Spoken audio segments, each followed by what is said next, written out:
For many people, a life of simple pleasures is the ultimate ideal. A family, sufficient income, a modest home. And once these goals are attained, many people would like things to forever remain just as they are. The Cannons were a family who felt that way.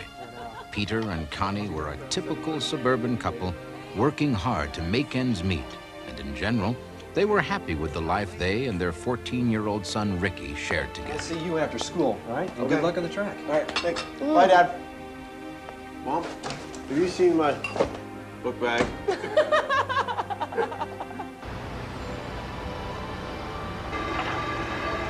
Peter Cannon was a construction engineer, always working on some new and different project that would change the skyline of the city where he and his family lived. And his son, Ricky, was eager to follow in his footsteps. Ricky had always shared his father's knack for building things and worked hard in high school to learn the math and sciences he would soon need.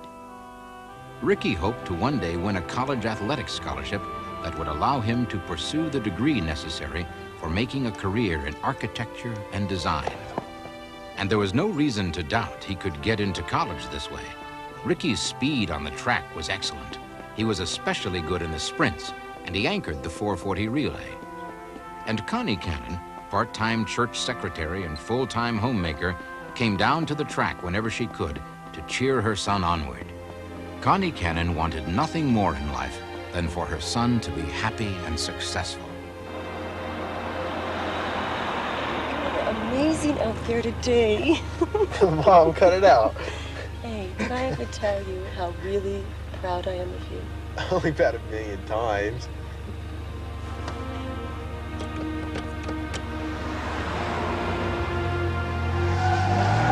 Mom.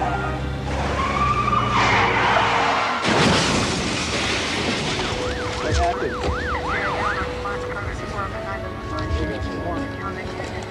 Okay, lay down, lay down, lay down. Come on, lay down. There you go. I have to see what's going on. What do you remember? Mom. There you go. Come on.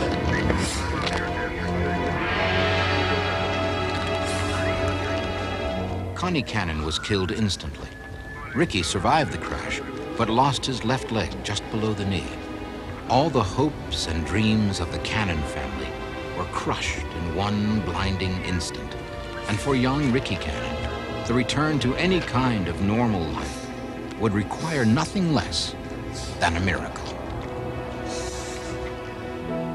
The loss of his mother, as well as the loss of his leg, had taken more of a toll than anyone realized. You hungry? I got your favorite. Rick had also lost hope in his future and in himself.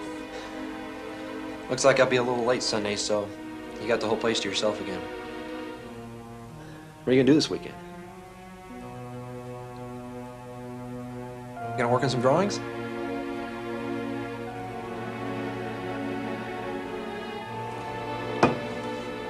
I'm just trying to help, okay? I mean, you don't go to therapy, and that's paid for. You don't wear your leg. I know you're up in your room feeling sorry for yourself at night, Rick. You don't have any friends. Hey. How many friends do you have? How many people do you bring around the house to show you're a one-legged track star? All I ask is that you make an effort. Why?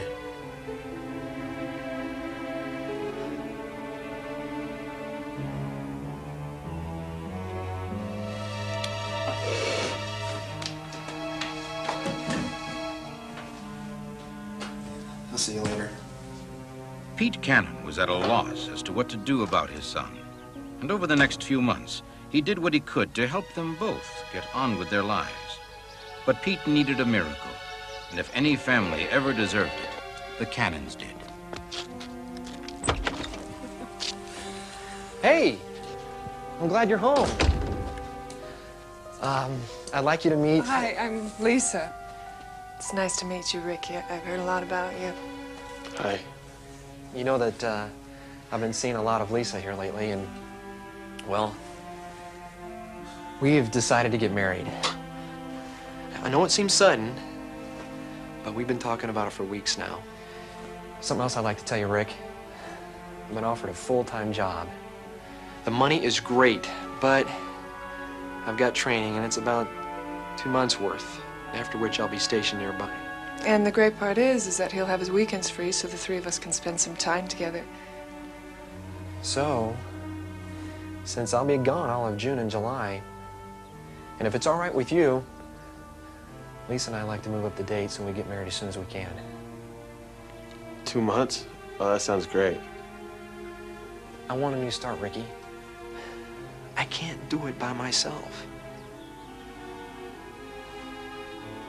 Lisa and Peter were married the very next weekend, and rather to Ricky's pleasant surprise, he found that he enjoyed the service and the prospect of being part of a complete family again.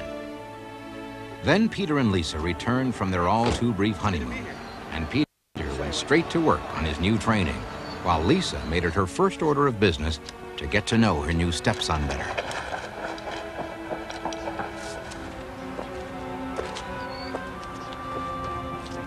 I thought I might find you here. I like to come out here to think. I used to have some good times here. I saw your trophies. It must have been really good. Don't. I know what you're trying to do. If you think I'm trying to replace her, you're wrong. Nobody could do that. I know you've had so much of your life taken away from you. I can only imagine how much you hurt inside. I just want to be a friend, that's all. I like having you as a friend. Just wait. You get tired of me. Everybody does. I won't. You know, everybody has a problem, Ricky. When I met you, I knew you didn't want me around. But I didn't let that stop me. You're a winner, you have talent. But you have an obstacle. Now the question is, are you going to let that get in your way? Are you going to go for it?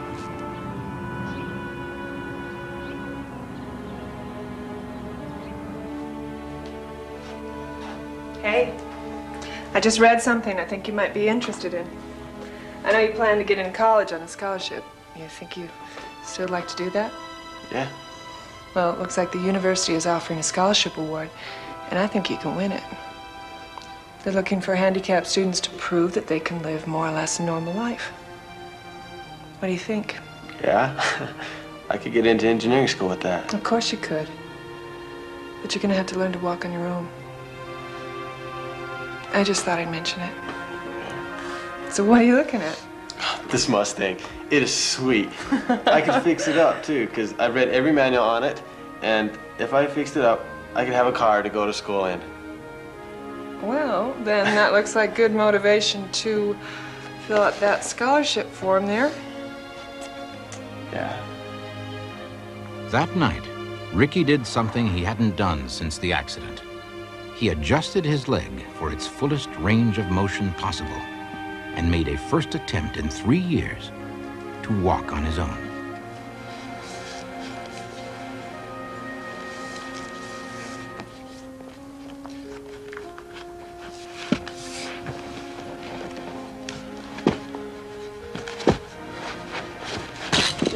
Lisa had been right. The chance to go to an engineering school had fanned a spark in Ricky that had all but died in the last 3 years. The lamps began to burn late every night, while little by little, Ricky Cannon, the runner, began learning to walk.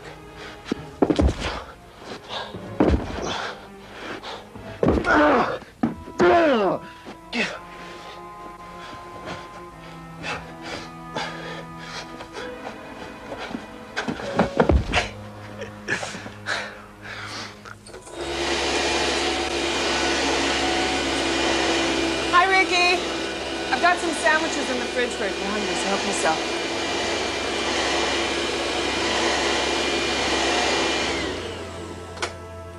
Your crutches. You're not using your crutches. I've been practicing. Your dad will be so proud of you. I know.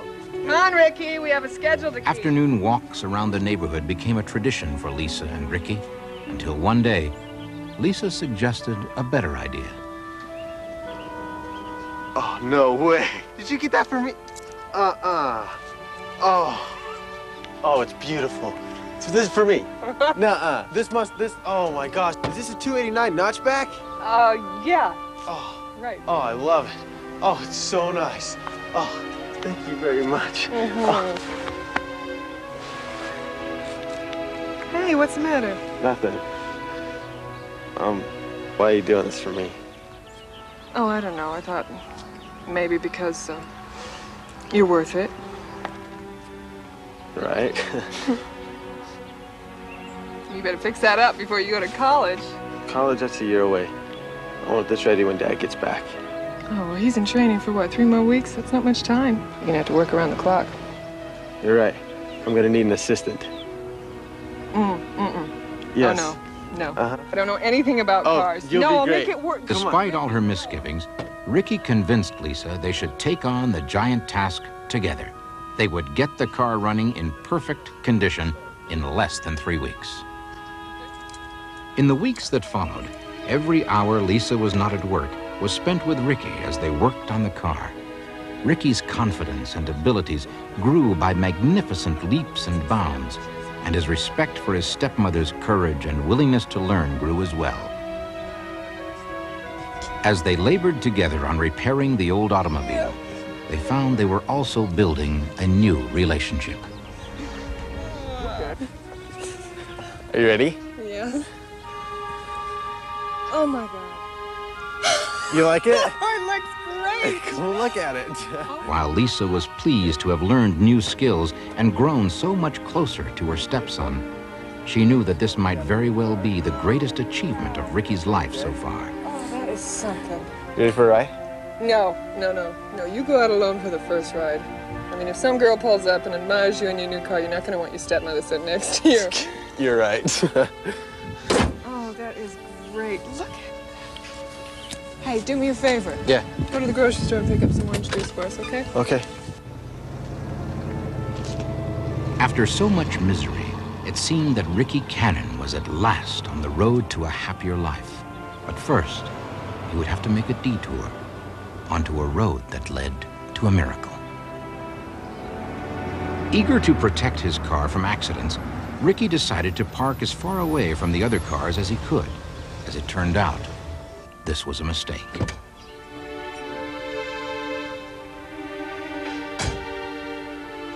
Hey man, what's up? Nice car. How about the keys?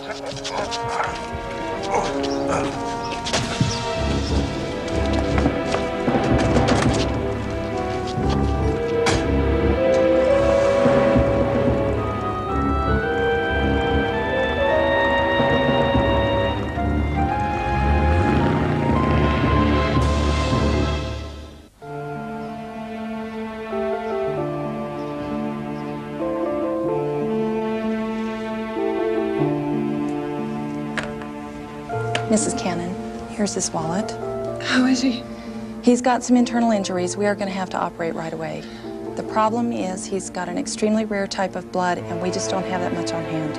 His father has the same blood type. Great. Is he here? I'll try and get him. Tell him to hurry.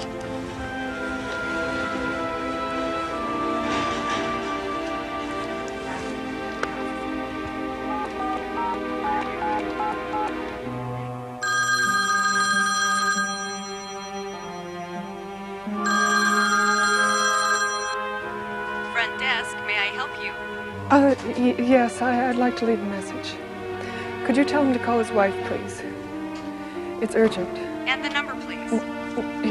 He can reach me at 555-3704. 3704. Yes. Thank you.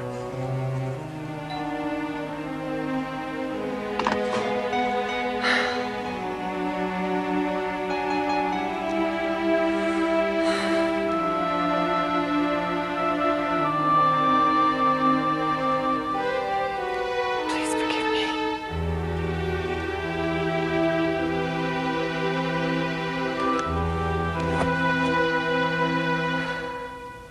Tell you what, I'm gonna spend the rest of the day going over the rest of these. Peter, come home to the hospital. Your family needs you.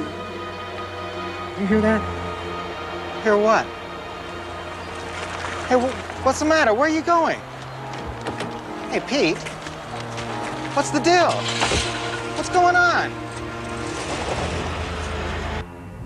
The drive home would take several hours, plenty of time for Peter Cannon to question his judgment many times. He was not ordinarily a man who trusted his feelings, but the voice had seemed so clear, so audible, that he felt he could not possibly ignore it.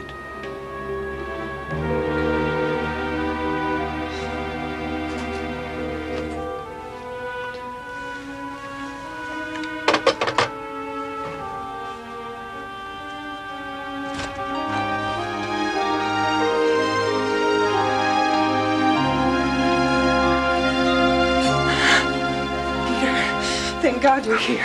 Did you get my messages? What is going on? Ricky was attacked.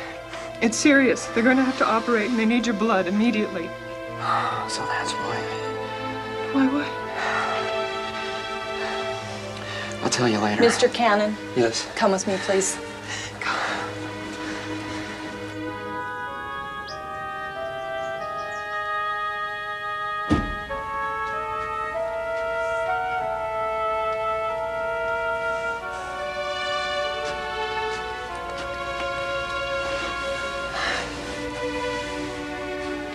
This is my fault.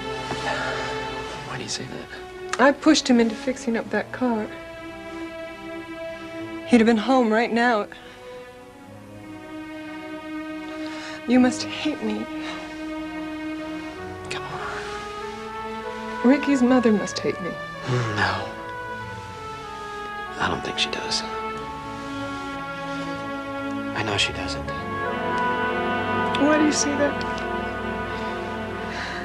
Well, this might sound a little strange, but at work, I heard a voice. It was her voice. That's the reason I'm here. Well, you didn't get my messages. I called the hotel a dozen times. No, I didn't check with the hotel. How about the office? No, I didn't check with them either. It was Connie's voice. She told me to go to the hospital. She told me that my family needed me. You see? It's not just Ricky. It's you too.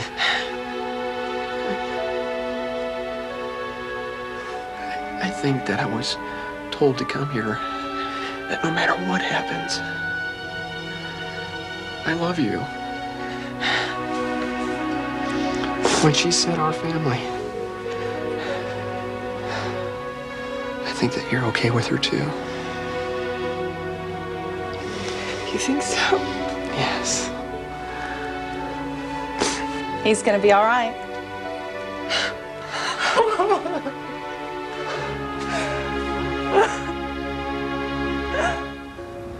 In the month that followed, area police caught the thieves who had stolen Ricky's car, and the car was returned unharmed.